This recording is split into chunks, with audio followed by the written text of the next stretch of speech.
불교에서 말하는 거짓말, 즉 망언은 단순히 사실과 다른 말을 하는 행위로만 이해되지 않는다. 많은 사람들은 거짓말을 아주 좁게 생각한다.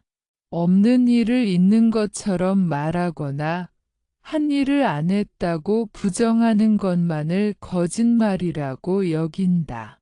그러나 불교의 관점에서 보면 망언은 훨씬 더 넓고 깊다. 진실을 알면서도 침묵으로 왜곡하거나 상대가 오해하도록 말을 흘리거나 자신의 이익을 위해 사실의 일부만을 선택적으로 드러내는 것 또한 망언에 포함된다. 심지어 말의 내용은 사실일지라도 그 말을 하는 동기가 남을 속이거나 조종하려는 의도라면 그것 역시 망언의 그림자 안에 놓이게 된다. 사람들은 왜 거짓말을 할까? 대부분의 경우 거짓말은 악의에서 시작되지 않는다. 많은 거짓말은 두려움에서 나온다. 비난받을까 봐, 버림받을까 봐, 책임을 지게 될까 봐 사람은 진실을 숨긴다. 어떤 거짓말은 욕심에서 비롯된다. 더 많은 이익을 얻고 싶고, 더 좋아 보이고 싶고, 남들보다 앞서가고 싶을 때 사람은 사실을 왜곡한다. 또 어떤 거짓말은 인정받고 싶은 마음에서 나온다. 있는 그대로의 자신으로는 부족하다고 느낄 때 사람은 말로 자신을 꾸미기 시작한다. 이렇게 보면 거짓말은 인간의 약함과 밀접하게 연결되어 있다. 그렇기 때문에 불교는 거짓말하는 사람을 단순히 나쁜 사람으로 규정하지 않는다. 대신 그 마음의 상태를 들여다본다. 망언은 관계 속에서 가장 먼저 신뢰를 무너뜨린다. 신뢰는 눈에 보이지 않지만 한번 금이 가면 다시 회복하기가 매우 어렵다. 말은 눈에 보이지 않지만 말이 남긴 흔적은 사람의 마음에 깊이 새겨진다. 어떤 사람은 한 번의 큰 거짓말보다 수없이 반복되는 작은 거짓말로 더 깊은 상처를 남긴다. 약속을 지키지 못했을 때 솔직하게 말하지 않고 변명으로 넘기는 것. 자신의 실수를 인정하지 않고 상황을 다른 사람 탓으로 돌리는 것.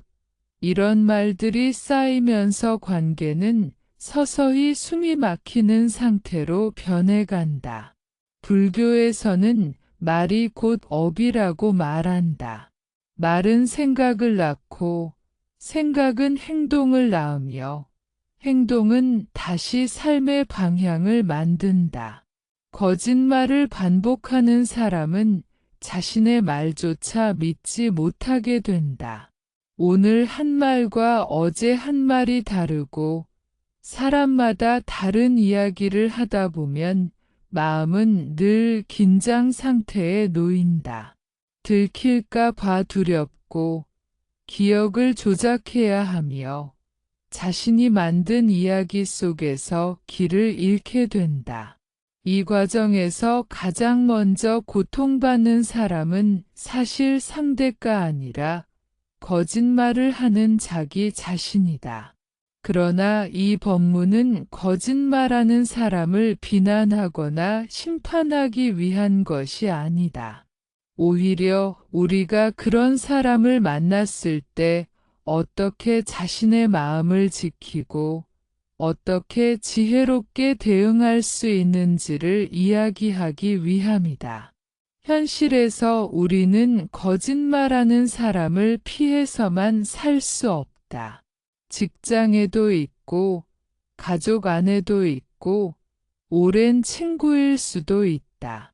때로는 그 사람이 도움을 요청하는 대상일 수도 있고, 못하고 관계를 끊기 어려운 위치에 있는 사람일 수도 있다. 그렇기 때문에 단순히 거짓말하지 말라고 말하는 가르침은 현실에서 힘을 갖기 어렵다. 불교의 지혜는 언제나 현실 속에서 작동해야 한다.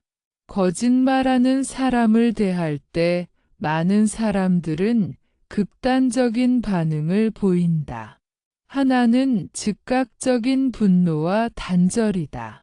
배신당했다는 감정이 올라오면 상대를 전면적으로 부정하고 관계를 끊어버리고 싶어진다.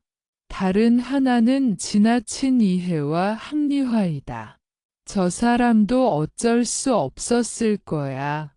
나만 참으면 괜찮아질 거야 라며 계속해서 자신을 설득한다. 이 두 가지 모두 마음을 지치게 만든다. 불교에서 말하는 길은 이 둘 사이에 있다. 분명히 알아차리되 감정에 휘둘리지 않고 자비를 품되 스스로를 희생하지 않는 길이다. 망어를 이해하는 첫걸음은 말의 겉모습보다 그 이면의 마음을 보는 것이다. 어떤 사람은 아주 부드럽고 친절한 말로 거짓말을 한다. 또 어떤 사람은 공격적인 말로 사실을 흐린다. 중요한 것은 그 말이 나와 타인에게 어떤 결과를 만들어내는가이다. 불교에서는 말이 고통을 줄이는 방향으로 작용하는지 아니면 고통을 키우는 방향으로 작용하는지를 늘 점검하라고 가르친다. 거짓말은 대부분 고통을 줄이기 위해 선택되지만 결국 더 큰 고통을 불러온다. 이 모순을 알아차리는 것이 수행의 시작이다. 이 법문을 듣는 사람들 중에는 이미 거짓말로 인해 깊은 상처를 받은 이들도 있을 것이다.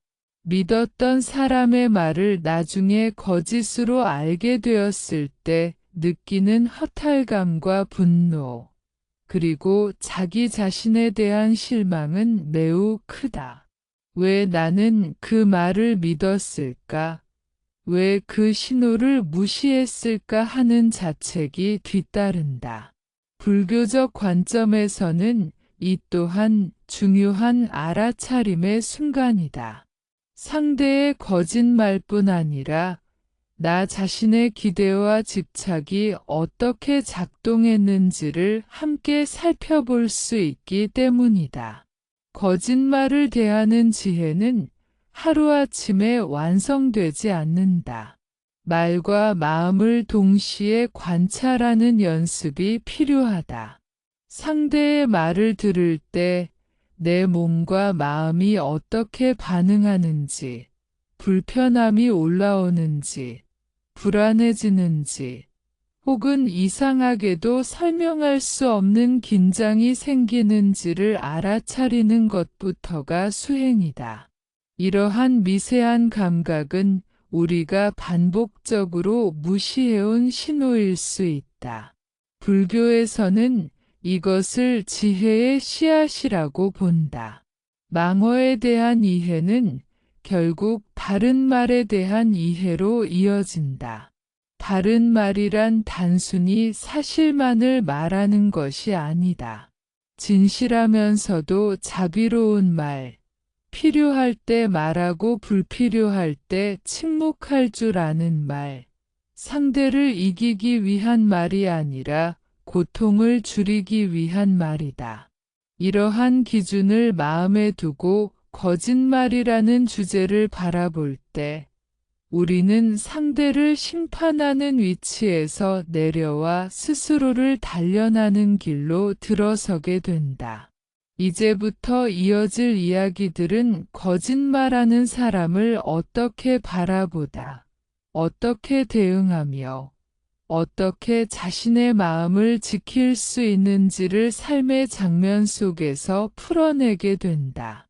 이 모든 이야기는 누군가를 바꾸기 위한 것이 아니라 이 거짓의 세계 속에서도 흔들리지 않는 마음을 기르기 위한 길에 대한 이야기이다. 속이는 사람과 함께 일하거나 관계를 맺고 있을 때 우리는 종종 즉시 고통을 느끼지 않습니다. 고통은 아주 천천히, 아주 미묘하게 찾아옵니다. 처음에는 그저 약간의 불편함, 막연한 의심, 이름 모를 불안감에 불과합니다. 그 사람은 여전히 부드럽게 말하고, 눈은 여전히 낯익고, 목소리는 여전히 진실하다. 그러나 내면 깊은 곳에서 깨지기 쉬운 실이 떨리기 시작합니다. 불교에서는 이러한 상태를 마음의 신호라고 말합니다. 아직도 화가 나고 아직 결론도 남아있지 않습니다. 마음이 불안한 순간이다. 많은 사람들이 이 신호를 무시합니다. 괜찮을지도 몰라. 내가 예민한 걸그룹이 저 사람을 의심하는 나쁜 사람이 될 것 같아서 스스로를 유도한다. 최근 고통부터 시작된다. 거짓말하는 사람보다 먼저 거짓말을 하고도 외면한 자신의 마음이 조정을 잊기 시작한다. 불교에서는 이를 무명이라고 합니다. 알 수 있음에도 불구하고 마음의 상태를 유지하고 있습니다. 예를 들어 회사에서 함께 일하는 김민수라는 사람이 있다고 합니다. 그는 싫어하는 것 같아. 문제가 뭉쳐진 조각 중 일부를 조각으로 나누어서 말라고 안정시켜 줍니다. 처음에는 모두를 죽이게 됩니다. 하지만 시간이 서로 같은 문제가 반복됩니다. 결과는 항상 약속하며 약속을 지키겠습니다. 그때마다 그가 상황이 있었다고, 다른 팀 문제가 있었고, 거의 다 끝났다는 말을 반복한다. 이 말은 완전히 불가능합니다.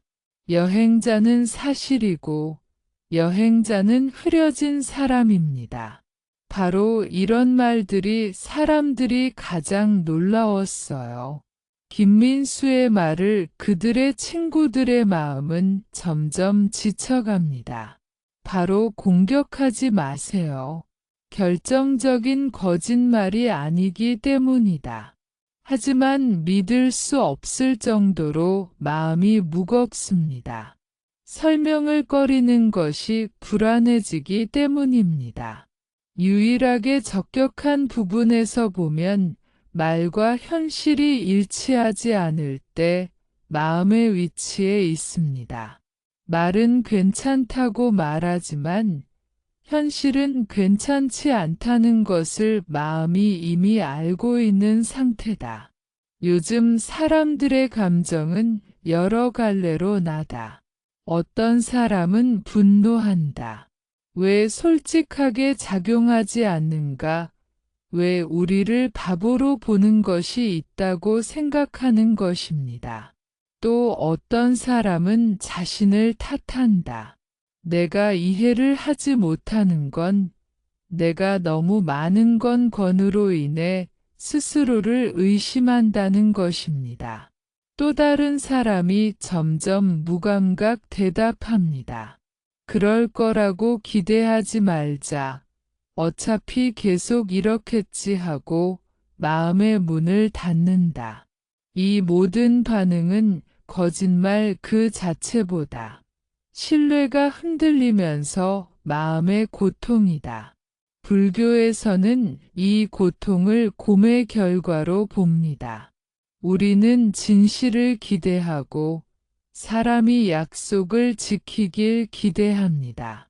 그 기대가 깨질 때 괴로움이 문제입니다. 그렇다고 해서 완전히 버리라는 것은 아니다. 생각이 깨질 때 자신의 마음을 지켜보기를 기대한다.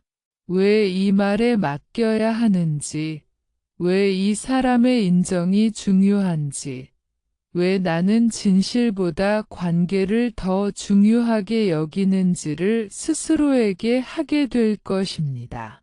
김민수의 참가자를 다시 보면 그는 단지 이를 미루고 있는 것이 아니라 진실을 말했을 때 해야 할 결과를 두려워하고 있습니다. 혼날까 보고, 무능해 보일까, 신뢰를 얻으려고 그는 말을 사랑한다. 이 점을 이해한다고 해서 그의 행동이 옳다고 생각하지 않습니다. 그러나 이 이해는 우리가 그에게 활동 둘리지를 나누는 첫 번째 단계가 됩니다. 불교에서 말하는 자신은 자신이 없다는 것을 무조건 받아들이는 것이 아니라 사실을 사실로 보되 미움에 지치지 않고 마음이다. 거짓말하는 사람과 함께 있으면 또 하나의 문제가 문제입니다. 그것은 자신이 아닌 것이 흐려진다는 것입니다. 상대의 말을 믿지 않을 것이라고 우리는 당연하게 변명합니다. 확장을 피하고 책임을 미루고 마음을 숨기게 됩니다. 어느 순간 우리는 그 사람을 반대하고 비슷한 방식으로 자신을 발견합니다. 힌두교에서는 이를 이유로 한다고 표현한다. 한 사람의 왜곡된 관계 전체의 언어를 좋아하는 것입니다. 이 과정에서 가장 지치기 쉬운 사람은 늘 참는 사람이다. 겉모습은 아무것도 하지 않으려고 합니다. 이쯤 되면 내가 언제까지 참아야 할 것 같나요?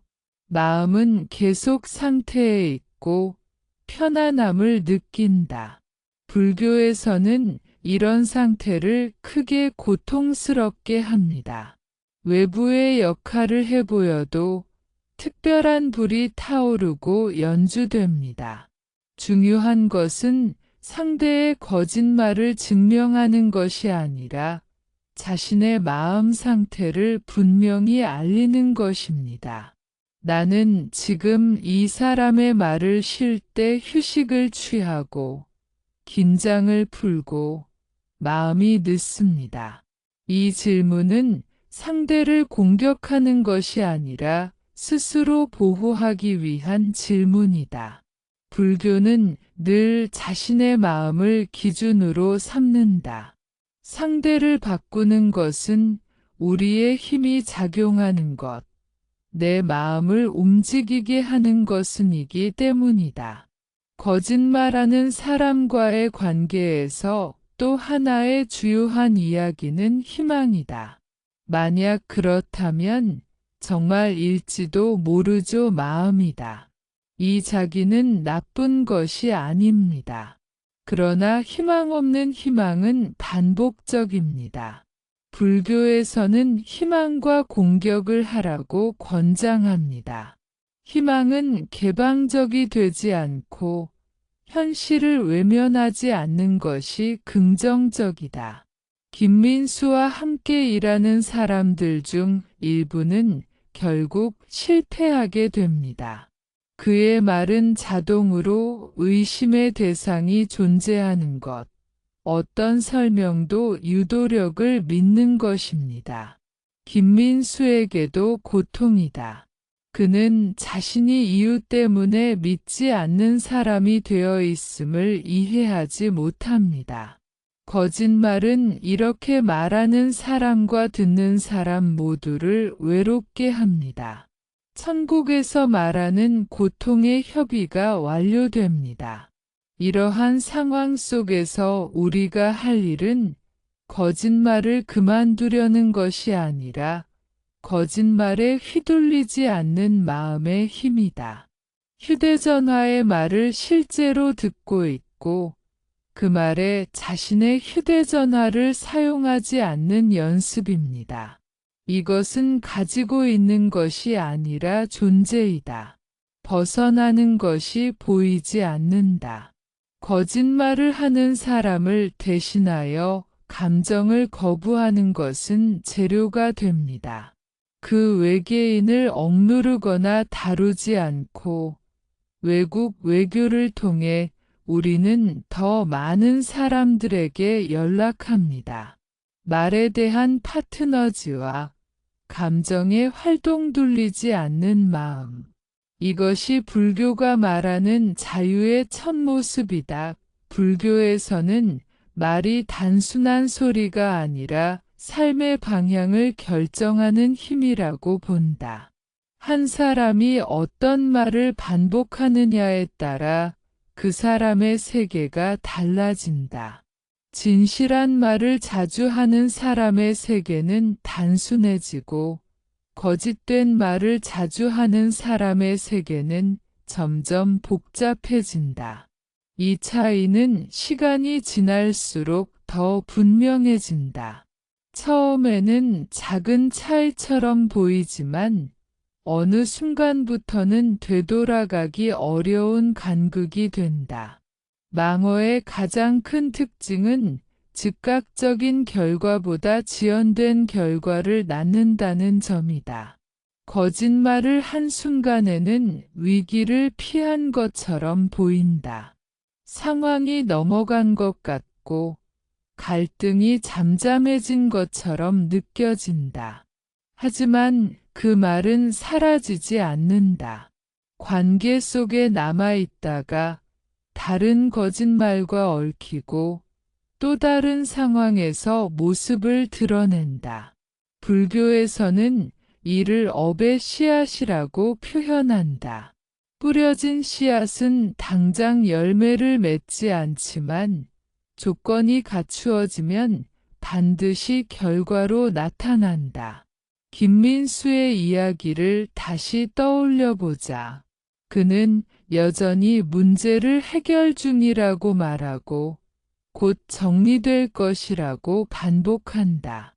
처음에는 상사도 동료도 그의 말을 믿었다.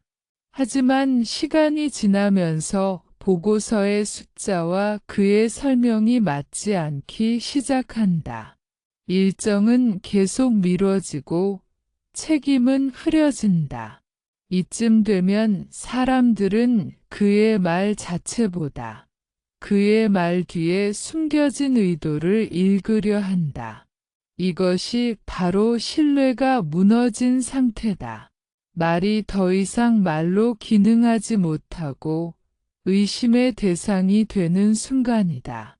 이때 김민수는 더 많은 거짓말을 선택하게 된다. 이미 한 거짓말을 덮기 위해 또 다른 말을 만들어야 하기 때문이다. 그는 자신도 모르게 점점 더 많은 에너지를 말 관리에 쓰게 된다.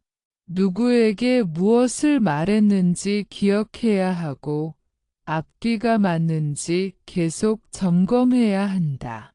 마음은 늘 긴장 상태에 놓인다. 불교에서는 이 상태를 마음의 속박이라고 말한다. 자유로워지기 위해 한 선택이 오히려 스스로를 묶는 결과가 되는 것이다. 망어의 업은 관계뿐 아니라 자기 인식에도 영향을 미친다. 거짓말을 반복하는 사람은 점점 자신의 감정과 욕구를 정확히 느끼지 못하게 된다. 진짜 이유를 말하지 않다 보니 스스로에게도 솔직해지지 못한다. 왜 이런 선택을 했는지, 무엇이 두려운지, 무엇을 원하는지 흐릿해진다.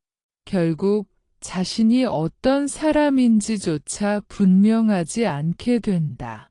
불교에서는 이것을 자아의 혼탁이라고 표현한다. 반대로 거짓말을 계속 듣는 사람도 영향을 받는다.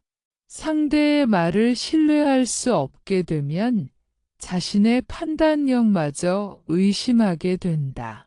분명 이상하다고 느꼈는데 괜히 예민한 건 아닐까 하며 자신을 부정한다.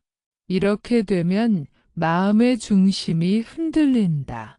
불교 수행에서 가장 중요한 것은 바른 견해인데 망어가 반복되는 관계 안에서는 이 바른 견해가 쉽게 흐려진다.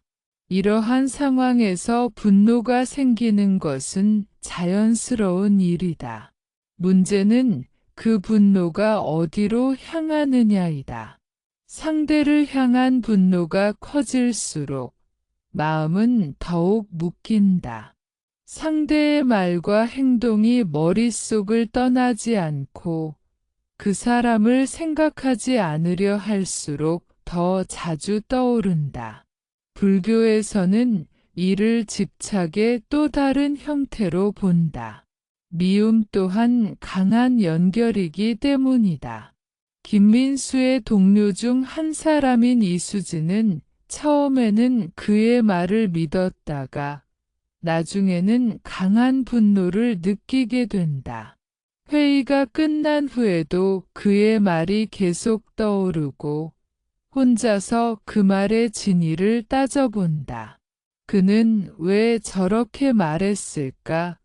나를 무시하는 걸까? 일부러 속이는 걸까? 이 생각들은 수진의 에너지를 갉아먹는다. 정작 자신의 일에 집중해야 할 시간에 김민수의 말이 마음을 점령한다. 불교적 관점에서 보면 이 또한 망어의 업이 확장된 모습이다. 말한 사람뿐 아니라 들은 사람의 마음까지 얽어매는 것이다. 불교는 이 지점에서 중요한 질문을 던진다. 상대의 거짓말이 나를 이렇게 괴롭게 만드는 이유는 무엇인가? 단순히 그 사람이 나쁘기 때문인가? 아니면 내가 통제할 수 없는 것을 통제하려 하기 때문인가? 이 질문은 책임을 피해 가기 위한 것이 아니라 고통의 뿌리를 정확히 보기 위한 질문이다. 고통의 원인을 정확히 보지 못하면 우리는 계속 같은 방식으로 다치게 된다. 망어의 결과는 결국 고립이다. 거짓말을 하는 사람은 점점 더 많은 벽을 쌓게 된다. 진짜 자신을 드러내지 않기 때문에 누구도 가까이 다가올 수 없다. 겉으로는 사람들 사이에 있지만 마음은 늘 혼자다. 반대로 거짓말에 상처받은 사람도 마음의 문을 닫게 된다. 더 이상 쉽게 믿지 않게 되고 관계에 거리감을 둔다. 이렇게 해서 서로의 세계는 점점 멀어진다. 불교에서는 이 고립을 큰 고통으로 본다. 인간은 관계 속에서 성장하고 관계 속에서 치유되기 때문이다. 망어는 이 연결을 끊어내는 힘을 가진다. 그렇기 때문에 불교에서 바른 말은 단순한 도덕 규범이 아니라 관계를 살리는 수행으로 여겨진다. 이 지점에서 중요한 것은 거짓말의 결과를 상대에게 설교하듯 설명하는 것이 아니다. 그런 말은 대부분 방어를 불러일으킨다. 오히려 우리는 이 결과를 스스로의 삶에서 체감해야 한다. 거짓말이 얼마나 많은 에너지를 소모하게 하는지, 얼마나 마음을 불안하게 만드는지, 얼마나 관계를 복잡하게 만드는지를 직접 느낄 때 변화의 가능성이 열린다. 김민수 역시 어느 순간 깊은 피로를 느낀다.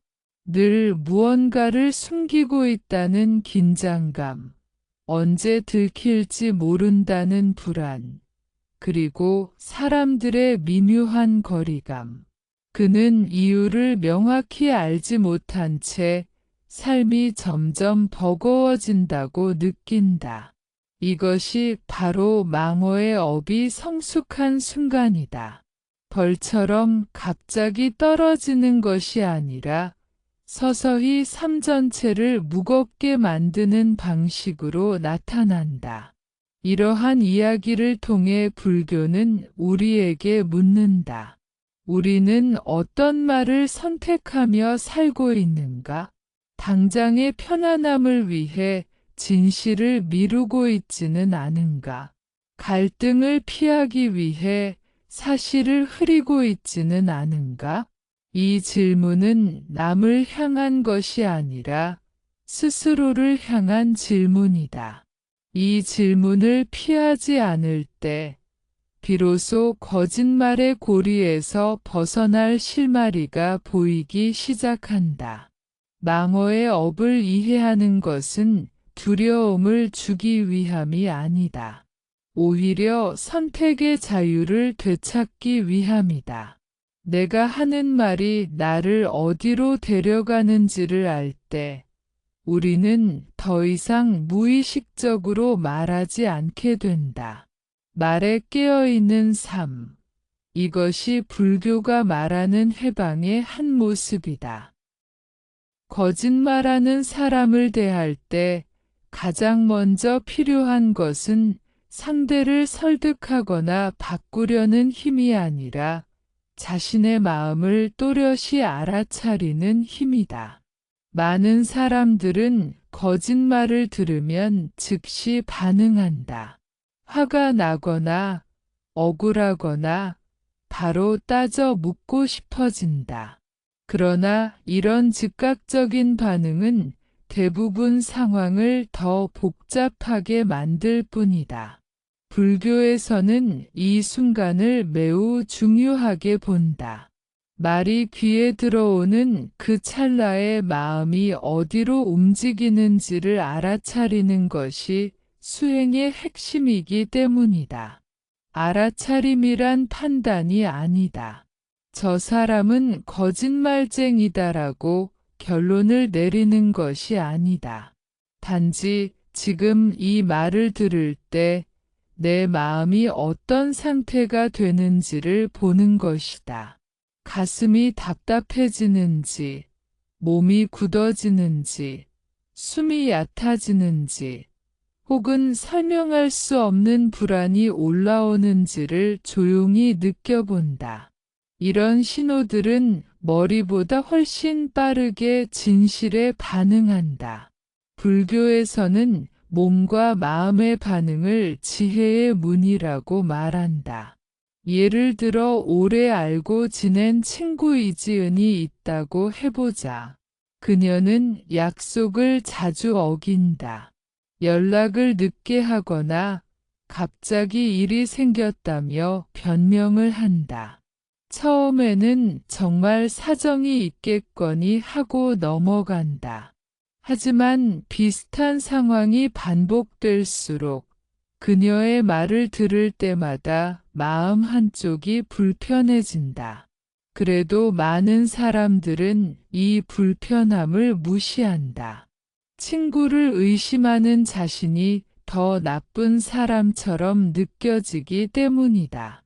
그러나 불교적 알아차림은 의심과 다르다.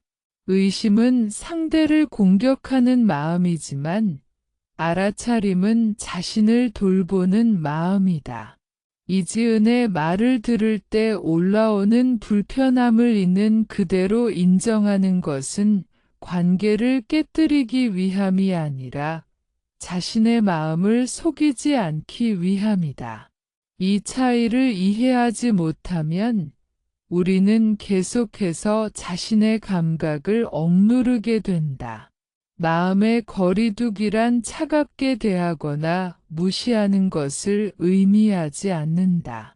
그것은 상대의 말과 자신의 마음 사이에 여백을 만드는 것이다. 그 여백이 없으면 우리는 상대의 말에 그대로 끌려간다. 기대했다가 실망하고 믿었다가 분노하고 또다시 희망을 품는다. 이 반복은 마음을 매우 지치게 한다. 거리두기는 감정을 없애는 것이 아니라 감정에 휘말리지 않는 것이다. 이지은과의 관계에서 거리두기를 연습하는 사람은 이렇게 말할 수 있다. 내 말은 들었어? 다만 나는 그 말에 바로 기대를 걸지 않을게. 이 말은 입 밖으로 꼭 내지 않아도 된다. 마음속에서 이런 태도를 갖는 것만으로도 관계의 질은 달라진다. 상대의 말이 전부 진실일 것이라는 가정에서 벗어나면 마음은 조금 더 편안해진다. 불교에서는 이를 중도의 태도라고 부른다. 완전히 믿지도 않고 완전히 배척하지도 않는 상태다. 이 중도는 매우 어렵지만 가장 현실적인 길이다. 거짓말하는 사람과의 관계에서 우리는 종종 극단으로 치닫는다. 전부 믿다가 크게 다치거나 아예 마음을 닫아버린다. 중도는 이 둘 사이에서 깨어있는 선택을 가능하게 한다. 이 과정에서 중요한 것은 침묵의 힘이다. 모든 거짓말에 즉각적으로 반응할 필요는 없다. 오히려 아무 말도 하지 않고 지켜보는 것이 더 많은 것을 드러내는 경우가 많다.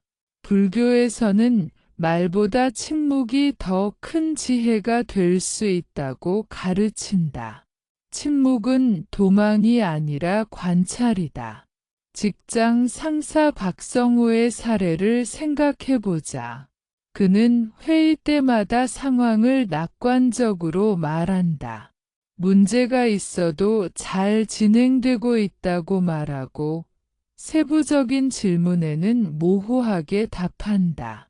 예전에는 그의 말을 믿고 안심했던 부하 직원들도 이제는 마음이 편치 않다. 그러나 그를 바로 비판하기에는 위치상 어려움이 있다. 이때 알아차림과 거리두기는 현실적인 보호막이 된다. 박성호의 말을 들을 때 직원은 이렇게 마음속으로 정리할 수 있다. 이 말은 희망적인 전망일 수 있지만 아직 확인되지 않은 말이다. 나는 이 말만을 기준으로 판단하지 않겠다. 그리고 실제로 어떤 행동과 결과가 나오는지를 지켜보겠다. 이 태도는 냉소가 아니라 깨어 있습니다. 상대를 적으로 만들지 않으면서도 자신의 판단력을 지키는 방식이다. 많은 사람들이 거리두기를 하면 관계가 차가워질까 봐 두려워한다. 하지만 실제로는 그 반대인 경우가 많다. 기대와 실망이 반복되는 관계보다 적절한 거리를 유지하는 관계가 더 오래 지속된다. 불교적 자비는 상대를 가까이 끌어당기는 것만이 아니라 서로를 다치지 않게 하는 거리를 유지하는 것도 포함한다. 알아차림이 깊어질수록 우리는 상대의 말 패턴을 보게 된다. 어떤 상황에서 그 사람이 말을 흐리는지, 어떤 주제에서 특히 방어적인지를 관찰하게 된다. 이 관찰은 판단으로 이어질 필요가 없다. 단지 정보를 축적하는 과정이다. 이렇게 쌓인 정보는 나중에 중요한 선택을 할 때 큰 도움이 된다. 이 과정에서 자신을 탓하지 않는 것이 중요하다. 왜 나는 이런 사람을 믿었을까? 왜 이렇게 늦게 알아챘을까 하는 자책은 또 다른 고통을 만든다. 불교에서는 모든 알아차림은 지금 이 순간에 일어났다면 그것으로 충분하다고 말한다. 늦었다는 것은 없다. 단지 지금까지 조건이 갖추어지지 않았을 뿐이다. 마음의 거리두기는 점점 삶 전체로 확장된다. 우리는 모든 말을 곧이곧대로 받아들이지 않게 되고, 동시에 모든 말을 의심하지도 않게 된다. 말과 사실 사이, 말과 의도 사이를 보는 눈이 길러진다. 이 눈은 경험을 통해 자란다. 거짓말하는 사람과의 관계 역시 이 지혜를 키우는 토양이 된다. 불교는 고통스러운 관계를 무조건 피하라고 가르치지 않는다. 대신 그 관계 안에서 깨어 있을 수 있다면 그것 또한 수행의 길이 될 수 있다고 말한다. 거짓말하는 사람을 통해 우리는 말의 무게를 배우고 침묵의 가치를 배우며 자신의 마음을 지키는 법을 배운다. 이처럼 알아차림과 거리두기는 방어가 아니라 성숙이다. 상대를 밀어내는 것이 아니라 자신의 중심으로 돌아오는 과정이다. 말에 끌려다니지 않고 감정에 휩쓸리지 않으며 상황을 또렷이 보는 힘. 이 힘이 자랄수록 우리는 거짓말 앞에서도 흔들리지 않는 마음을 갖게 된다.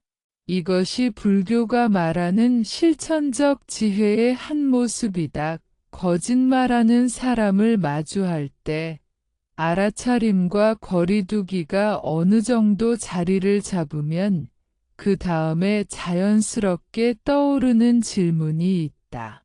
나는 이 사람을 어떤 마음으로 바라보다 있는가 하는 질문이다. 분노와 실망만으로 관계를 유지하는 것은 매우 힘들다. 그렇다고 무조건 이해하고 감싸는 태도 역시 자신을 소모시킨다. 불교는 이 지점에서 연민이라는 길을 제시한다. 연민은 상대의 행동을 정당화하는 것이 아니라 그 행동 뒤에 있는 고통을 보는 눈이다. 연민의 시선으로 거짓말을 바라보면 그 말이 단순한 속임이 아니라 두려움의 표현이라는 사실이 보이기 시작한다. 많은 거짓말은 자신을 보호하기 위한 방어다. 비난받지 않기 위해, 무능해 보이지 않기 위해, 관계에서 밀려나지 않기 위해 사람은 진실을 숨긴다. 이 사실을 이해하면 마음이 조금 느슨해진다. 상대의 말에 덜 휘둘리게 되고 불필요한 감정 소모가 줄어든다. 예를 들어 친구 이지은의 이야기를 다시 떠올려 보자. 그녀는 늘 바쁘다는 이유로 약속을 어기고 일이 겹쳤다고 말한다. 어느 날 우연히 알게 된다. 그녀는 사람들의 기대를 감당하는 것을 몹시 두려워하고 있다는 사실을.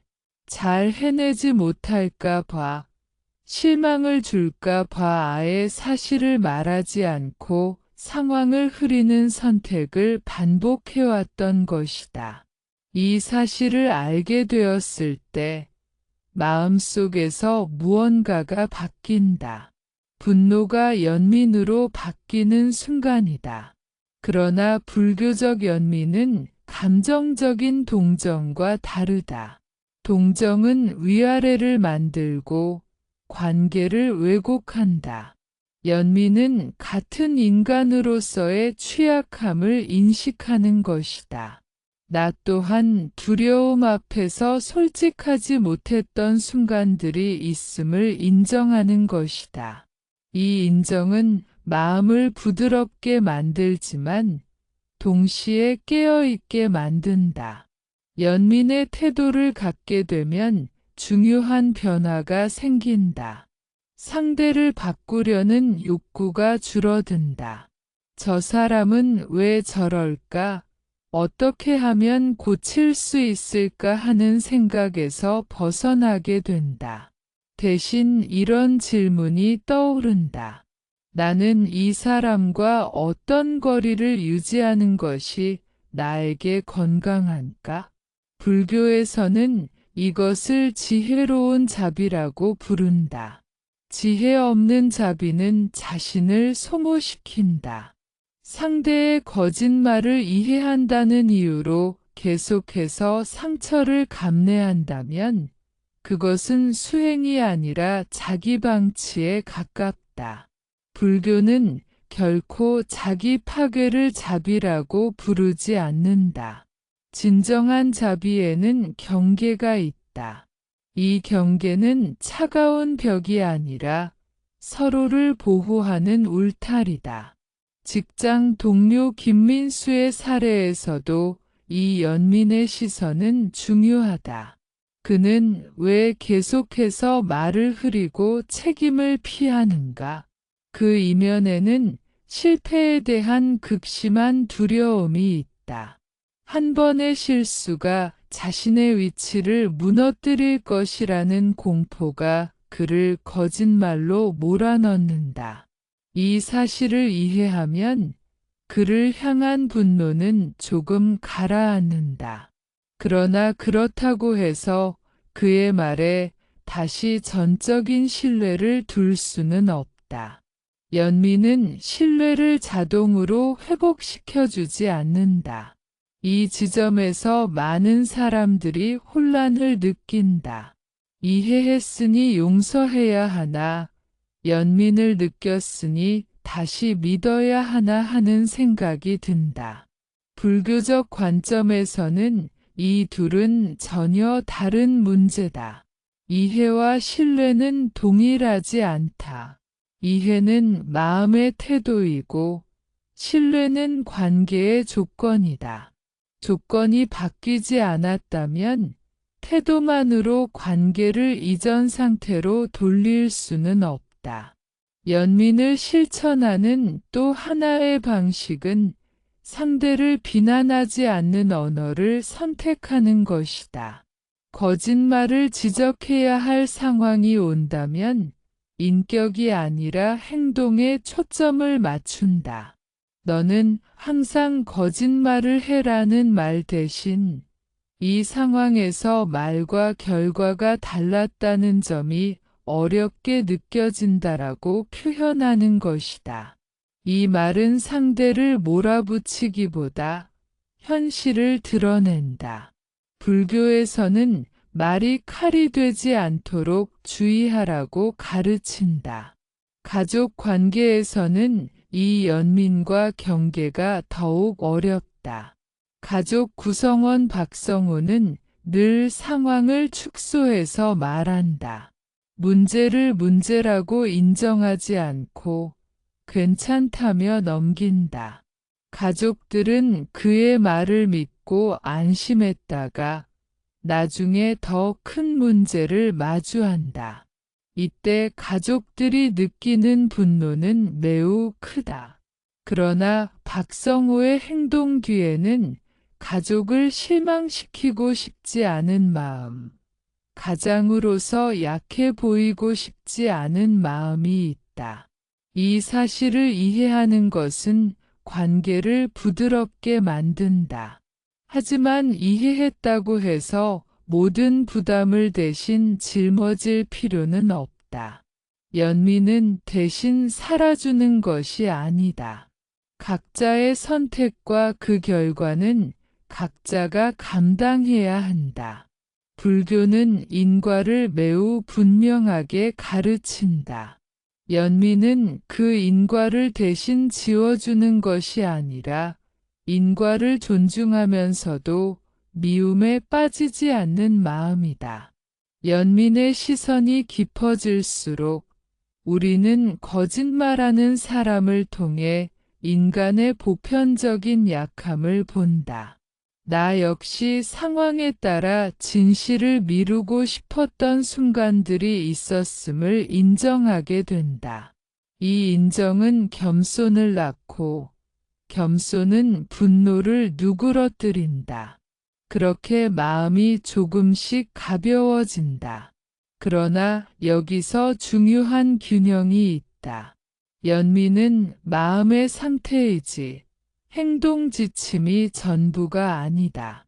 어떤 관계에서는 연민을 품은 채 거리를 유지하는 것이 최선일 수 있다. 어떤 관계에서는 분명한 기준을 세워야 한다. 불교는 상황마다 다른 지혜를 요구한다. 하나의 답을 모든 관계에 적용하지 않는다. 연민을 실천하는 사람은 상대의 변화를 조급하게 요구하지 않는다. 변화는 강요로 일어나지 않는다. 다만 자신의 태도가 달라질 뿐이다. 기대를 낮추고 기준을 분명히 하고 말보다 행동을 본다. 이 태도는 관계의 긴장을 낮추면서도 자신을 보호한다. 거짓말하는 사람을 연민의 눈으로 바라볼 수 있게 되면 그 사람의 말은 더 이상 나를 지배하지 않는다. 그 말은 그 사람의 상태를 보여주는 정보가 된다. 이 정보는 나를 자유롭게 한다.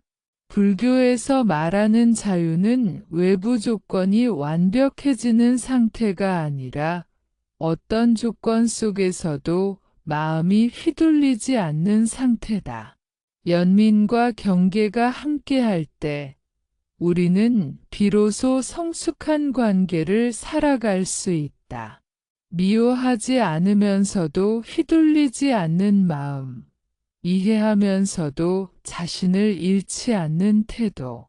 이것이 불교가 말하는 자비의 깊은 모습이며 거짓말이라는 고통스러운 경험 속에서 우리가 길러야 할 중요한 지혜이다. 거짓말하는 사람을 연민의 시선으로 바라보다. 마음의 경계를 세울 수 있게 되면 그 다음에 마주하게 되는 질문은 이것이다. 그렇다면 나는 언제 말을 해야 하고 언제 침묵해야 하는가 하는 질문이다. 많은 사람들은 거짓말을 들으면 두 가지 극단 사이에서 흔들린다. 하나는 참지 못하고 모든 것을 폭로하려는 충동이고 다른 하나는 관계를 망칠까 봐 끝까지 침묵하는 태도다. 불교는 이 두 극단 모두를 내려놓고 바른 말이라는 길을 제시한다. 바른 말은 단순히 진실만을 말하는 것이 아니다. 불교에서 말하는 바른 말은 진실하면서도 필요한 말이며 상대와 나 모두에게 해를 줄이지 않는 말이다. 이 세 가지가 함께할 때 말은 수행이 된다. 진실이더라도 분노에서 나온 말은 상처를 남기고 선의로 보이는 침묵이라도 두려움에서 나온 침묵은 고통을 키운다. 그렇기 때문에 말보다 먼저 마음을 살펴야 한다. 침묵은 도피가 아니다. 침묵은 말이 준비되지 않았을 때 선택하는 지혜다. 거짓말을 들은 직후에는 감정이 먼저 움직인다. 이 상태에서 나오는 말은 대부분 후회를 남긴다. 불교에서는 이 순간에 한 박자 쉬라고 가르친다. 그 한 박자가 침묵이다. 침묵은 감정을 억누르는 것이 아니라 감정이 지나갈 공간을 주는 것이다. 직장 상사 박성호의 상황을 다시 떠올려 보자. 그는 회의에서 늘 긍정적인 말만 한다. 문제를 축소하고 구체적인 질문에는 답을 흐린다. 예전에는 그 자리에서 바로 반박하고 싶었지만 그럴수록 분위기만 더 경직되었다. 이제는 다른 선택이 가능하다. 그의 말을 들은 후 바로 반응하지 않고 필요한 정보가 무엇인지 조용히 정리한다. 그리고 감정이 가라앉은 후 구체적인 사실에 초점을 맞춘 질문을 던진다. 현재 일정과 실제 진행 상황 사이의 차이를 확인하고 싶습니다라는 말은 공격이 아니라 확인이다. 이런 말은 상대를 몰아세우지 않으면서도 현실을 분명히 드러낸다.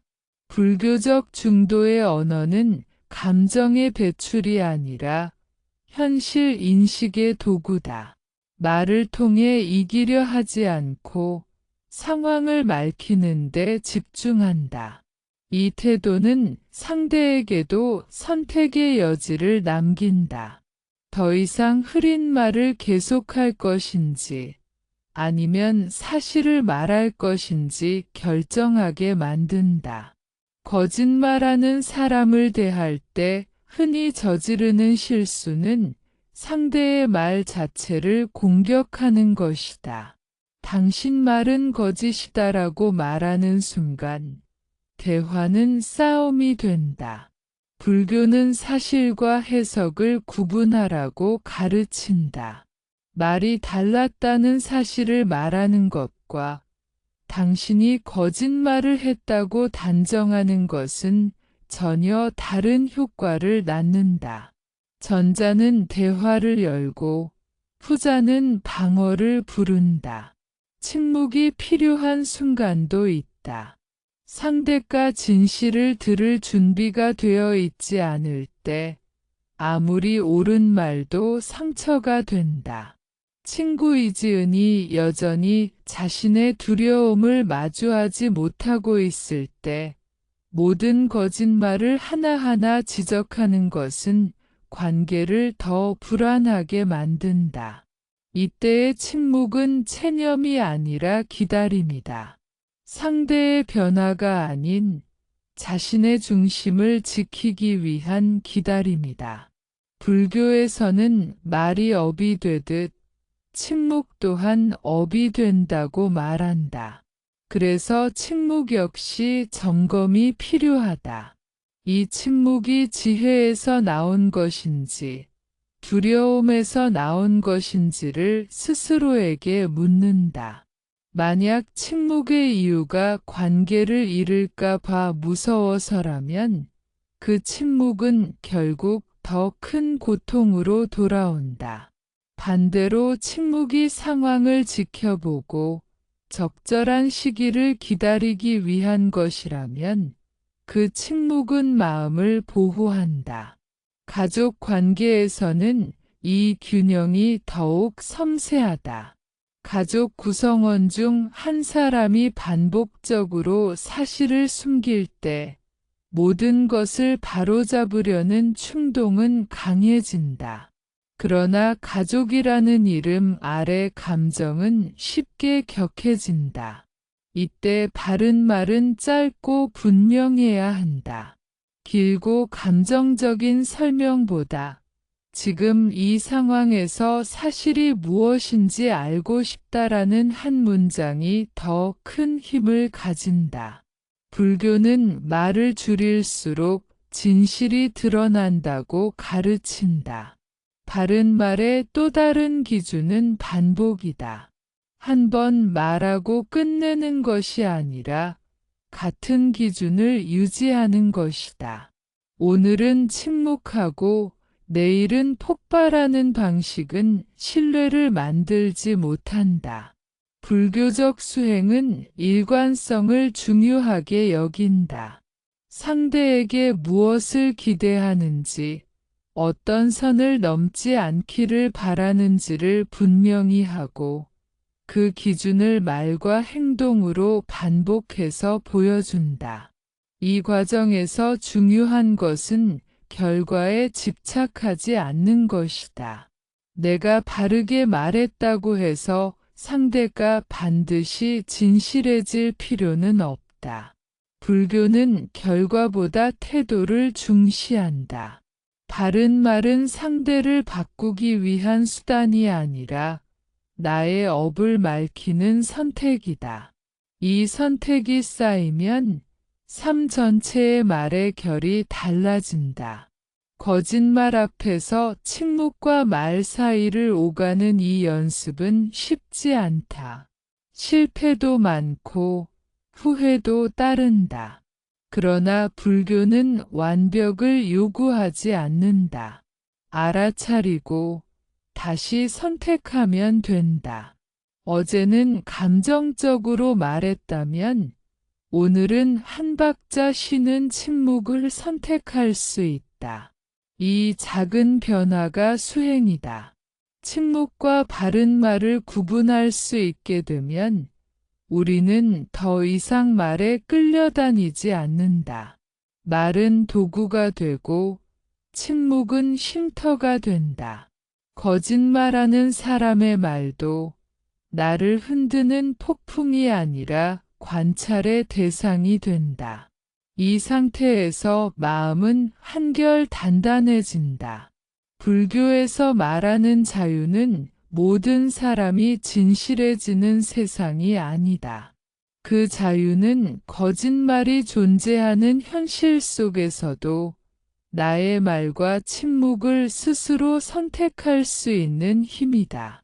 침묵할 때 침묵하고 말할 때 바르게 말하는 이 힘이 자랄수록 우리는 점점 더 평온한 삶에 가까워진다.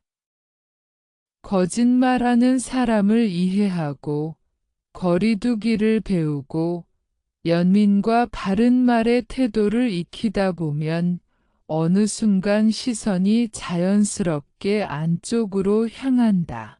저 사람은 왜 저렇게 말할까라는 질문에서 나는 과연 언제나 진실했는가라는 질문으로 옮겨가는 순간이다. 불교에서는 이 전환을 매우 중요하게 여긴다. 타인의 망어를 알아차리는 지혜가 자기 자신의 망어를 비추지 못한다면 그 지혜는 아직 완전하지 않다고 보기 때문이다. 많은 사람들은 스스로를 정직한 사람이라고 생각한다. 큰 거짓말을 한 적이 없고 남을 해칠 의도로 말을 한 적이 없다고 느낀다. 그러나 불교적 관점에서 보면 망언은 훨씬 더 미묘한 층위에서 작동한다. 사실을 말하지 않음으로써 오해를 방치한 적은 없는지, 책임을 피하기 위해 말을 돌려 표현한 적은 없는지, 갈등이 두려워서 진심을 숨긴 적은 없는지를 돌아보게 된다. 이런 순간들은 대부분 너무 자연스러워서 거짓말로 인식되지 않는다. 그러나 마음은 그 모든 것을 기억하고 있다. 자기 성찰은 자신을 비난하기 위한 과정이 아니다. 오히려 자신을 정직하게 만나는 과정이다. 불교 수행에서 가장 어려운 일 중 하나는 자신의 모습을 있는 그대로 보는 것이다. 우리는 흔히 타인의 거짓말에는 예민하지만 자신의 왜곡에는 관대하다. 이것은 악이라기보다 인간의 본능에 가깝다. 자신을 보호하려는 마음이 먼저 작동하기 때문이다. 예를 들어 직장에서 김민수의 말을 불신하며 힘들어했던 사람이 있다고 해보자. 그는 집에 돌아와 생각한다. 나는 과연 언제나 솔직했을까? 상사에게 일이 늦어질 것 같을 때 괜찮을 거라고 말하지 않았던가? 동료에게 도움을 요청하면서 상황을 조금 과장하지 않았던가? 이 질문을 던지는 순간 마음이 불편해진다. 그러나 이 불편함이 바로 수행의 문턱이다. 불교에서는 이 불편함을 피하지 말라고 가르친다. 불편함은 잘못되었다는 신호가 아니라 깨어나고 있다는 신호이기 때문이다. 자신의 말이 항상 진실하지 않았음을 인정한다고 해서 자신이 나쁜 사람이 되는 것은 아니다. 오히려 이 인정은 더 정직한 삶으로 나아갈 수 있는 힘을 준다. 자기 망어를 알아차리는 데에는 몇 가지 공통된 패턴이 있다. 하나는 갈등 회피다. 관계가 틀어질까 봐, 분위기가 어색해질까 봐 진실을 말하지 않는 경우다. 이때 우리는 스스로에게 이렇게 말한다. 지금 말해봤자 도움이 안 돼. 나중에 말해도 돼. 그러나 그 나중은 오지 않는 경우가 많다. 진실은 미뤄질수록 말하기 어려워진다. 또 다른 패턴은 자기 이미지 관리다. 더 성숙해 보이고 싶고, 더 유능해 보이고 싶고, 더 괜찮은 사람으로 보이고 싶을 때 우리는 말을 선택적으로 편집한다. 사실을 그대로 말하는 대신 듣기 좋은 버전을 만들어낸다. 이 역시 큰 거짓말은 아니라고 느껴진다. 그러나 이런 말들이 쌓이면 우리는 점점 진짜 자신과 멀어진다. 불교에서는 이러한 과정을 마음의 분열이라고 본다. 말하는 나와 느끼는 나가 달라질 때 마음은 불안해진다. 겉으로는 아무 문제가 없어 보여도 안에서는 긴장이 지속된다. 이 긴장은 우리가 타인의 거짓말에 예민해지는 이유이기도 하다. 마음은 이미 왜곡된 언어가 주는 불편함을 알고 있기 때문이다. 자기 성찰의 또 다른 중요한 지점은 책임이다. 거짓말은 종종 책임을 미루기 위해 사용된다. 결과가 좋지 않았을 때 상황을 설명하며 자신의 선택을 흐리는 것이다. 불교에서는 책임을 업의 일부로 본다. 결과를 온전히 받아들이는 태도가 수행의 기초다. 책임을 인정한다고 해서 모든 비난을 혼자 짊어질 필요는 없다. 다만 자신의 몫을 분명히 보는 것이다. 자신의 망어를 돌아보는 과정에서 많은 사람들은 죄책감을 느낀다. 나는 왜 이랬을까? 왜 더 솔직하지 못했을까 하는 생각이 든다. 불교는 이 죄책감에 머무르지 말라고 가르친다. 죄책감은 과거에 묶어두고 알아차림은 현재를 연다. 중요한 것은 이미 지나간 말을 후회하는 것이 아니라 다음 순간의 말을 어떻게 선택할 것인가이다. 이 수행은 작은 실천으로 이어진다. 모든 것을 다 말하겠다는 결심이 아니라 오늘 한마디라도 덜 왜곡된 말을 하겠다는 선택이다. 모르겠으면 모른다고 말하고 어렵다면 어렵다고 말하는 용기다. 이 말들은 관계를 위협하는 것처럼 보일 수 있지만 실제로는 관계를 더 단단하게 만든다. 진실한 말은 때로 불편하지만 그 불편함은 오래가지 않는다. 자기 망어를 줄이기 시작하면 타인의 거짓말을 대하는 태도도 달라진다. 상대를 쉽게 비난하지 않게 되고 동시에 쉽게 휘둘리지도 않는다. 나는 이런 선택을 하고 있다라는 기준이 생기기 때문이다. 이 기준은 외부의 말보다 내 안의 중심을 더 신뢰하게 만든다. 불교에서는 이 과정을 계를 지키는 수행과 연결한다. 계는 강요된 규칙이 아니라 스스로를 보호하기 위한 약속이다. 망어를 줄이겠다는 약속은 세상을 속이지 않겠다는 선언이 아니라 자신의 마음을 흐리지 않겠다는 다짐이다. 이 다짐이 쌓이면 말은 점점 가벼워지고 삶은 단순해진다. 자기 성찰이 깊어질수록 우리는 완벽해지지 않는다. 오히려 더 자주 자신의 부족함을 보게 된다. 그러나 그 부족함을 숨기지 않게 된다. 이것이 수행의 성숙이다. 숨기지 않아도 되는 삶, 포장하지 않아도 되는 관계는 큰 자유를 준다. 거짓말하는 사람을 만나 괴로웠던 경험은 이렇게 다시 의미를 갖게 된다. 그 경험은 나를 피해자로만 남겨두지 않고 나를 더 정직한 사람으로 이끄는 계기가 된다. 불교에서 말하는 고통의 전환이다. 고통이 지혜로 바뀌는 순간이다. 이렇게 자기 자신의 망어를 비추는 연습은 끝이 없다. 그러나 그 길은 점점 더 편안해진다. 말과 마음이 가까워질수록 삶은 덜 흔들린다.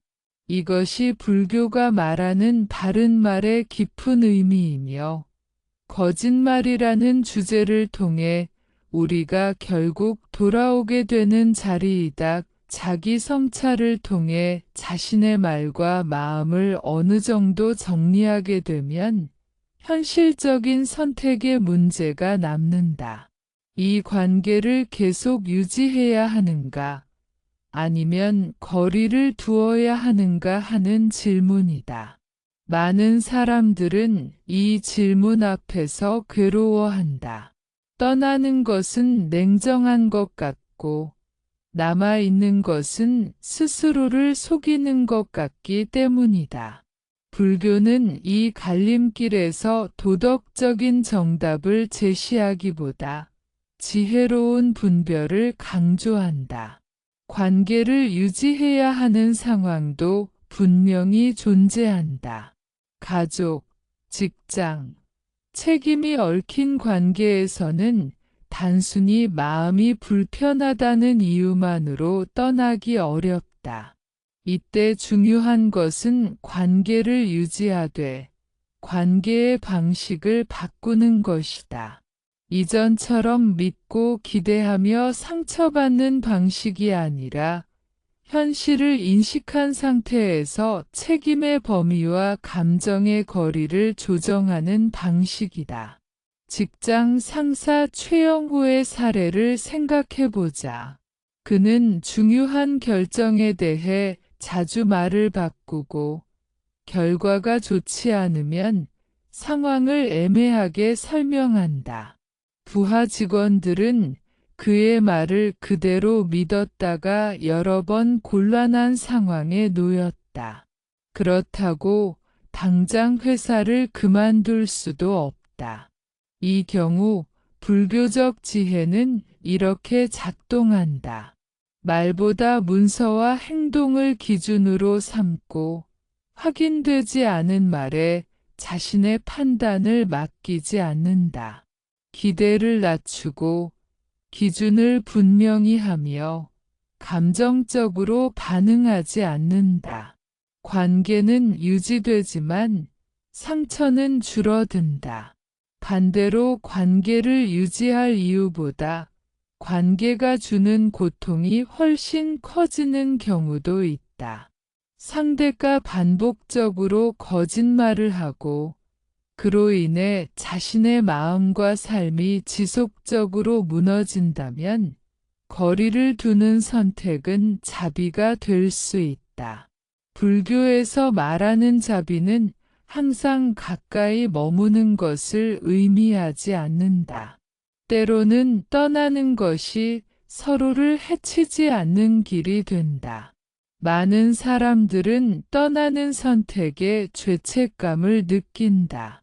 내가 너무 이기적인 건 아닐까? 저 사람을 버리는 건 아닐까 하는 생각이 든다. 그러나 불교적 관점에서 보면 스스로를 지키지 못하는 자비는 오래 지속되지 않는다. 마음이 소진되면 결국 원망과 분노로 바뀌기 때문이다. 떠나는 선택은 미움에서 나온 것이 아니라 더 이상 거짓말의 고리에 참여하지 않겠다는 선언일 수 있다. 친구 관계에서도 이 분별은 중요하다. 친구 이지은이 여전히 사실을 흐리고 약속을 반복적으로 어긴다면 이전과 같은 친밀함을 유지할 필요는 없다. 연락의 빈도를 줄이고 기대의 크기를 조정하며 자신의 감정을 솔직하게 인정하는 것이다. 이 과정은 관계를 끊는 것이 아니라 관계의 밀도를 바꾸는 것이다. 불교는 모든 관계가 동일한 거리에서 유지될 필요는 없다고 가르친다. 가족 관계에서는 이 선택이 가장 어렵다. 가족 구성원 박성호가 계속해서 문제를 숨기고 그로 인해 가족 전체가 어려움을 겪고 있다면 모든 부담을 대신 짊어지는 것이 자비는 아니다. 이때의 지혜는 각자의 책임을 분명히 하고 감당할 수 없는 몫은 내려놓는 것이다. 도움과 개입의 범위를 정하는 것도 수행의 일부다. 관계를 떠나거나 거리를 두는 과정에서 중요한 것은 말의 방식이다. 비난과 단절의 언어는 상처를 남긴다. 불교적 바른 말은 떠날 때에도 필요하다. 나는 더 이상 이 방식의 관계를 감당하기 어렵다라는 표현은 상대를 공격하지 않으면서도 자신의 한계를 분명히 한다. 설명은 짧을수록 좋고 반복적인 설득은 필요하지 않다. 이 선택 이후에도 마음은 흔들릴 수 있다. 혹시 너무 빨리 판단한 건 아닐까? 다시 돌아가야 하는 건 아닐까 하는 생각이 든다. 불교에서는 이 흔들림 또한 자연스러운 과정으로 본다. 중요한 것은 다시 같은 고통의 패턴으로 돌아가지 않는 것이다. 판단이 완벽해서가 아니라 자신의 마음을 더 잘 알게 되었기 때문에 다른 선택을 하는 것이다. 관계를 유지하든 거리를 두든 핵심은 자신의 기준을 분명히 하는 것이다. 어떤 말과 행동이 나에게 해가 되는지, 어디까지가 내가 감당할 수 있는 범위인지 스스로 알고 있어야 한다. 이 기준은 타인을 통제하기 위한 것이 아니라 자신을 보호하기 위한 것이다. 불교에서 말하는 개는 바로 이런 기준을 의미한다. 거짓말이 반복되는 관계는 우리에게 많은 질문을 던진다. 믿음이란 무엇인가? 자비란 어디까지인가? 책임과 연민의 경계는 어디인가? 이 질문들에 대한 답은 사람마다 다르다. 불교는 하나의 답을 강요하지 않는다. 다만 그 답을 찾는 과정에서 깨어 있으라고 말한다. 이렇게 관계의 선택을 통해 우리는 한 단계 더 성숙해진다. 더 이상 무조건 참지도 않고 쉽게 단절하지도 않는다. 상황을 보고 마음을 살피고 현실적인 선택을 한다. 이 선택은 때로 외로움을 동반하지만 그 외로움은 이전의 혼란보다 훨씬 맑다.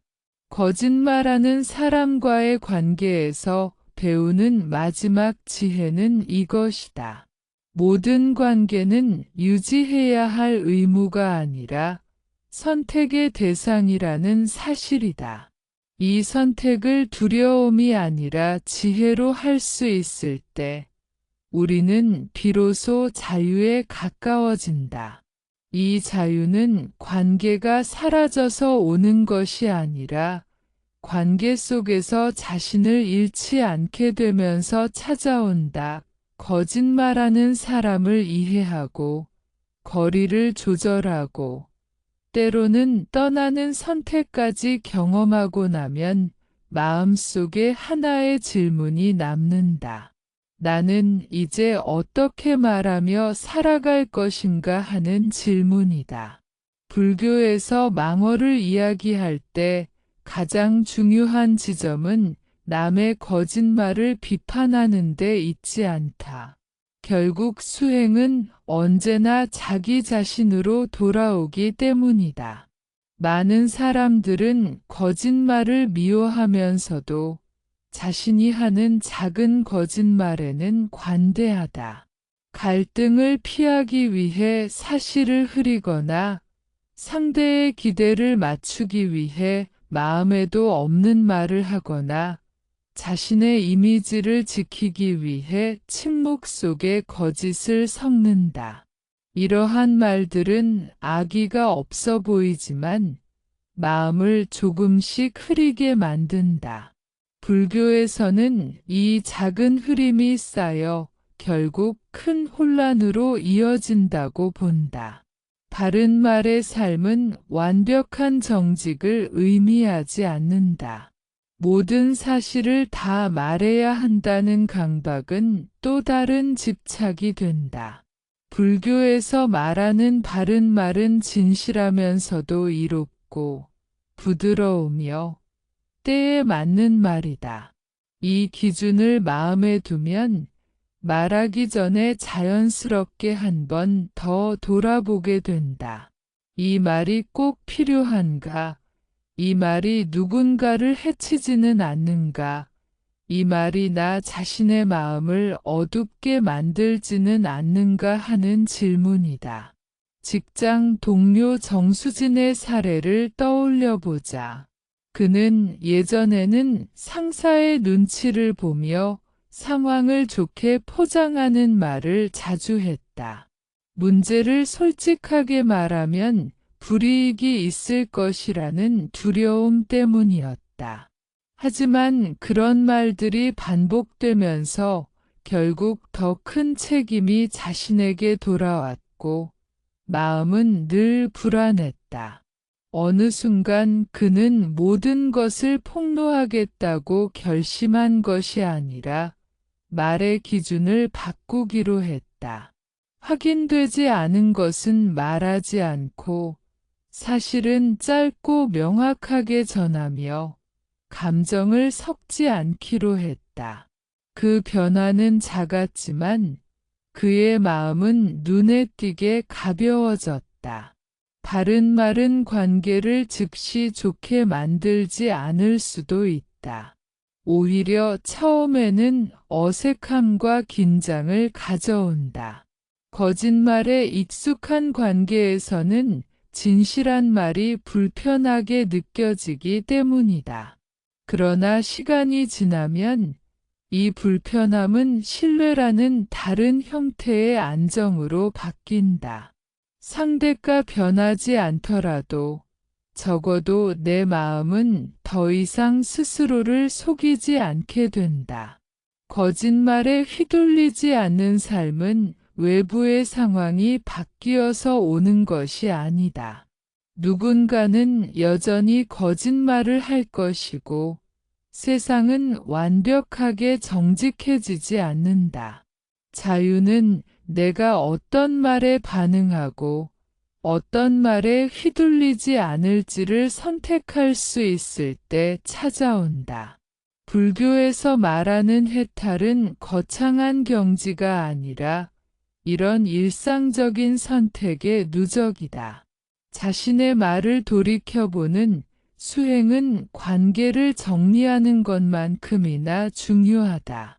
하루를 마무리하며 오늘 내가 한 말 중에서 불필요하게 꾸민 말은 없었는지, 진실을 말할 수 있었는데 두려움 때문에 피한 순간은 없었는지 조용히 살펴본다. 이 성찰은 자책을 위한 것이 아니라 다음 순간을 더 맑게 살기 위한 준비다. 바른 말의 삶을 살다 보면 자연스럽게 주변의 거짓말도 이전과 다르게 보이기 시작한다. 예전에는 분노와 실망으로 반응했다면 이제는 그 말이 만들어질 수밖에 없었던 마음 상태를 보게 된다. 그렇다고 다시 쉽게 믿거나 허용하지는 않는다. 이해와 경계가 동시에 존재하는 상태. 이것이 불교에서 말하는 지혜의 모습이다. 거짓말하는 사람과의 관계에서 가장 큰 변화는 상대가 아니라 나 자신에게서 일어난다. 더 이상 상대의 말에 따라 감정이 크게 출렁이지 않고 진실을 증명하려 애쓰지 않으며 침묵해야 할 때와 말해야 할 때를 조금 더 분명히 알게 된다. 이 안정감은 수행을 통해 서서히 쌓인다. 진실한 말은 삶을 단순하게 만든다. 설명해야 할 것이 줄어들고 기억해야 할 것이 줄어들며 마음속에서 계산이 사라진다. 그래서 불교에서는 바른 말을 곧 바른 삶의 토대라고 말한다. 말이 정직해지면 생각과 행동도 자연스럽게 따라온다. 망어를 넘어 바른 말의 삶으로 나아간다는 것은 더 이상 거짓말과 싸우는 삶을 살지 않는다는 의미이기도 하다. 싸움은 늘 에너지를 소모하고 상대를 중심에 두게 만든다. 대신 자신의 기준과 마음 상태를 중심에 두면 거짓말은 삶의 주제가 아니라 하나의 현상으로 남게 된다. 이 단계에 이르면 거짓말하는 사람을 만나도 예전처럼 괴롭지 않다. 그 사람을 바꾸겠다는 욕심도 줄어들고 스스로를 지키겠다는 분명한 태도만 남는다. 이것이 불교에서 말하는 자유의 한 모습이다. 누군가의 말에 의해 흔들리지 않되 세상과 단절되지도 않는 상태다. 이렇게 바른 말의 삶은 조용히 우리의 일상을 바꾼다. 큰 선언이나 극적인 변화 없이 오늘 한마디의 말이 어제보다 조금 더 맑아지는 것. 그 작은 차이가 쌓여 삶의 방향을 바꾼다. 그리고 그 길 위에서 우리는 거짓말을 넘어 스스로에게 정직한 사람이 되어간다. 이야기의 끝에 다다르면 우리는 다시 가장 단순한 자리로 돌아오게 된다. 거짓말하는 사람을 어떻게 대할 것인가라는 질문에서 시작했지만 결국 남는 질문은 하나다. 나는 어떤 마음으로 살아가고 있는가 하는 질문이다. 불교의 가르침은 언제나 이렇게 시작점으로 되돌아온다. 바깥의 문제를 다루는 듯 보이다가도 마지막에는 자신의 마음을 비추게 만든다. 거짓말을 만나는 경험은 누구에게나 불편하다. 그것은 신뢰를 흔들고 관계를 어지럽히며 마음을 피곤하게 만든다. 그러나 불교적 관점에서 보면 이 불편함 자체가 수행의 재료가 된다. 거짓말이 없었다면 우리는 말의 무게를 깊이 생각하지 않았을 것이고 진실의 가치를 당연하게 여겼을지도 모른다. 고통은 원망의 대상이 아니라 깨어남의 계기가 된다. 이 법문을 통해 강조하고 싶은 마지막 메시지는 완벽해지려 애쓰지 말라는 것이다. 완벽하게 정직한 사람, 흔들리지 않는 사람, 항상 지혜로운 선택을 하는 사람을 목표로 삼으면 수행은 또 다른 부담이 된다. 불교는 이상적인 인간상을 강요하지 않는다. 다만 매 순간 조금 더 알아차리는 삶을 권한다. 오늘도 우리는 말한다. 가족에게, 동료에게, 친구에게, 그리고 스스로에게 말을 건넨다. 그 말 속에는 진실도 있고, 두려움도 있고, 습관도 섞여 있다. 중요한 것은 그 모든 말을 통제하는 것이 아니라 그 말이 나오기 직전에 마음을 알아차리는 것이다.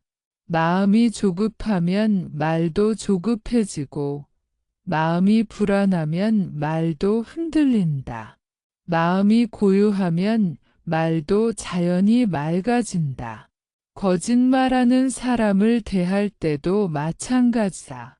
그 사람의 말을 분석하고 판단하기 전에 그 말을 듣는 나의 마음이 어떤 상태인지 살펴본다. 분노가 올라오는지, 실망이 쌓이는지, 혹은 인정받고 싶은 마음이 작동하는지 알아차린다. 이 알아차림이 생기는 순간, 우리는 이미 이전과는 다른 위치에 서 있다. 더 이상 무의식적으로 반응하지 않기 때문이다. 불교에서 말하는 수행은 특별한 장소에서만 이루어지지 않는다. 명상 시간뿐 아니라 일상 속 대화 하나하나가 수행의 장이 된다. 거짓말을 들었을 때 침묵을 선택하는 것도 수행이고, 필요한 만큼만 말하는 것도 수행이며, 떠나야 할 관계에서 조용히 물러나는 것도 수행이다. 수행은 형태가 아니라 태도다. 이제 우리는 거짓말하는 사람을 바꾸겠다는 생각에서 조금 멀어질 수 있다. 사람은 자신의 업과 조건에 따라 말하고 행동한다. 그 흐름을 억지로 바꾸려 하면 갈등만 깊어진다. 대신 나는 어떤 업을 쌓을 것인가를 선택할 수 있다. 진실에 가까운 말을 할 것인가, 두려움에 기대어 말할 것인가 하는 선택이다. 이 선택은 매 순간 새롭게 주어진다.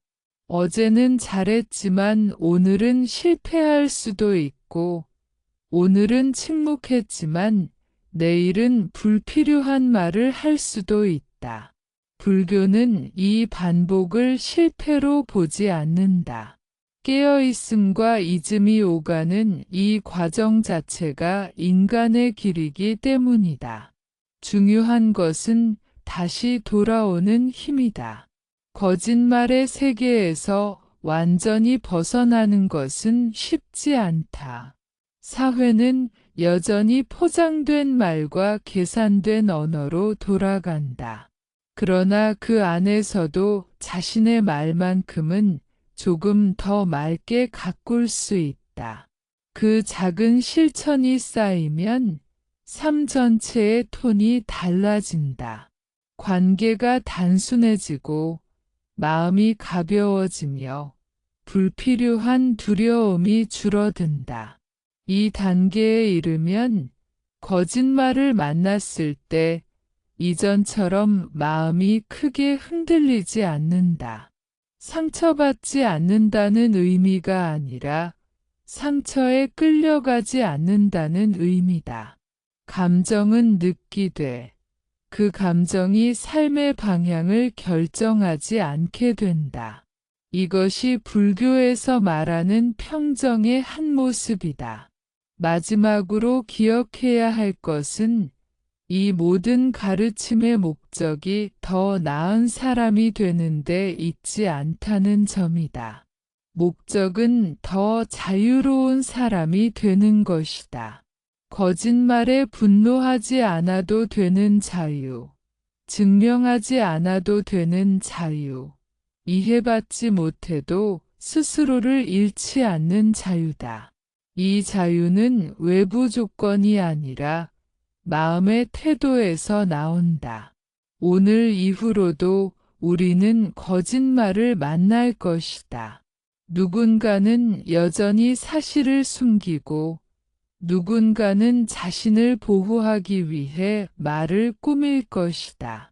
그때마다 이 법문을 떠올릴 필요는 없다. 다만 숨을 한 번 고르고 마음을 한 번 살피는 것으로 충분하다. 그 짧은 멈춤이 이미 수행이기 때문이다. 거짓말을 없애는 삶이 아니라 거짓말 속에서도 길을 잃지 않는 삶. 그것이 불교가 우리에게 건네는 조용한 초대다. 그리고 그 초대에 응하는 순간, 우리는 이미 망어를 넘어 바른 길 위에 서 있다.